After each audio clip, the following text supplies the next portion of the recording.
here's investor A with all of those assumptions over 30 years, and we can see that I'm using an advisor fee of 1.5% just as a realistic average. This investor A, after 30 years, will have $962,216. And that is inflation adjusted, so not bad. They basically retire a millionaire. But a lot of that $1 million is the money that they just added to the account themselves.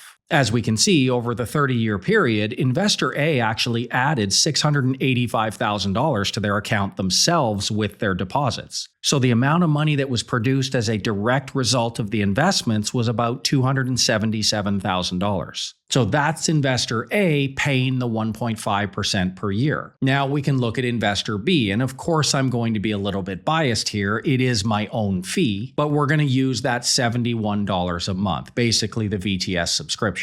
Well, investor B here, paying $71 a month, ends up with $1.14 million after 30 years. Now, again, $685,000 of that was just the money they added themselves. So the total profit due to investment activity after we back out the fee was $455,999. Now we get to the punchline. The difference between the two investors is $179,000, which equates to a 64% difference. Investor B paying the flat rate subscription fee will make 64% more money due to investing activity versus investor A that's paying a percentage of assets. It's pretty obvious why the financial industry loves the percentage of AUM model, right? They get way more of your money. The reason this difference is so incredibly large can be seen in this chart. In blue, we've got investor A paying 1.5% a year. If they've got $50,000 invested, they pay 1.5%. If they've got $1 million invested, they pay the same 1.5%, which is now a lot of money. But investor B in green, paying a flat rate subscription fee, their fees go down exponentially fast as their capital base grows. It doesn't take very long before the fees being paid is a complete non-issue.